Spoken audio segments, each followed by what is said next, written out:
Hi friends, welcome to this channel. In this video, we are going to look at this problem, longest subsequence with non-zero bitwise exclusive OR. The major goal in this video is twofold. One is to explain the reduction of the problem. The second is to teach the use of reduce function. So the problem statement is very short. So basically, we are given an integer array. We want to return the length of the longest subsequence whose bitwise exclusive OR is non-zero. If no such subsequence exists, so we are going to return 0. So first thing we want to think of is that what's the situation that there is no such subsequence exist. It means that all the numbers are 0, right, in nums. So this is one edge case. So if you look at the two examples here, let's use example 1 to do the analysis. So 1 has binary representation that is 0, 1, and 2 has binary representation 1, 0, and 3 is 1, 1, right? So if you choose all the three numbers, so because the least significant bits has 2 ones, even number, so you get 0. And the most significant bits have also 2 ones, you get also 0. Then you cannot return 3. But you know, as long as we remove one non-zero element, then we will get a subsequence which has non-zero exclusive OR. For example, 2, 3. So the exclusive OR result will be 0, 1. And this two, the result will be 1, 1. And the first one and the third one will be 1, 0, right? So overall, this problem is return 3 minus 1. 3 is the length, 1 is the non-zero element we are going to remove. So that's actually the major point to do the reduction for the problem. So if you look at the hint, it's exactly what we want to do. So we check if the exclusive OR of the entire array is 0. If it's not 0, we just need to return the length. Otherwise, if the whole array is not containing all 0 elements, we want to return n-1. Otherwise, if all elements are 0, we just need to return 0. So that's the reduction of the problem. So overall, it reduces to do this computation, right? The exclusive OR result for the whole list. So here, our plan will be the following. First, I'm going to write one version which do it from scratch, and then I'm going to introduce the use of the reduce function in Python. Let's look at the first version.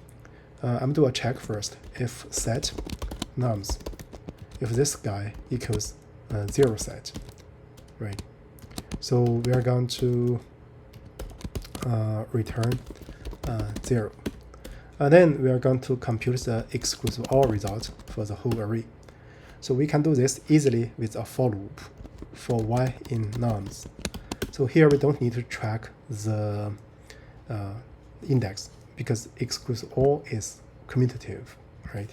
So we do this with this y. So this way, we just need to do this return length nums if exclusive OR is non-zero, right?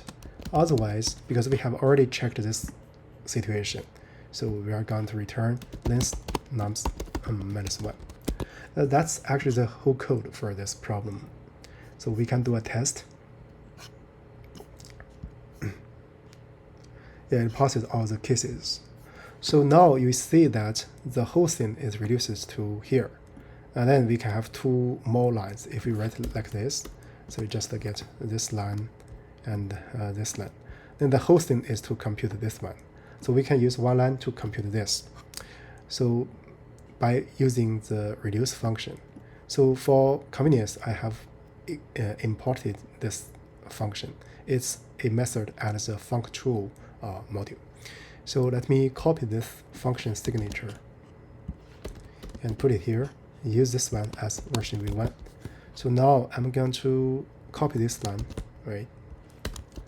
And also copy this line. Then what we want to do is exclusive OR, right? So for this, you can use the reduce, and then you need to provide a function. So the function here, we are going to provide is the exclusive OR. The array or iterable is nums, and the initial value is 0. So this will give us the full result. Let me first test this, and then we dive a little bit deeper about the use of reduce function. Let's submit that. It passes, right? So the reduce, actually, you can, for example, give an example like nums is 1, 2, 3, right?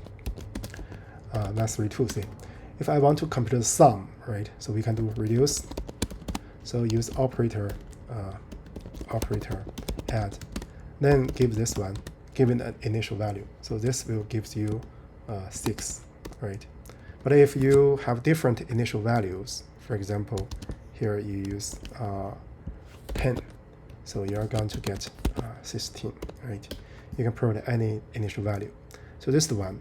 So this function actually is an aggregate function. So you can, for example, try this. So max, right? And then nums, and then 0. Then what does the function do is to compare the first two, get a result. Then use the result to compare the next one, right? So this will give you 3.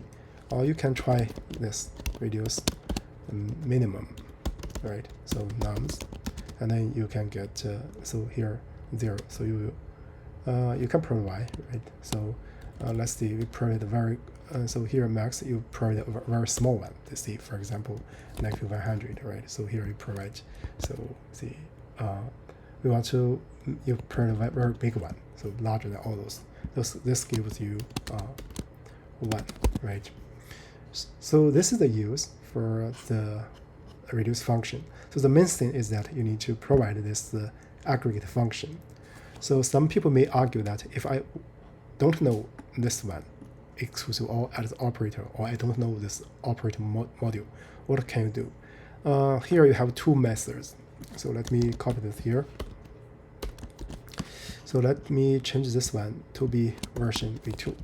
So here you can write a small function yourself. Write a small function. So here, let me do this. So here I can write a small function, just call it function. So so here we just return a exclusive OR with b. Then we can provide this callable here.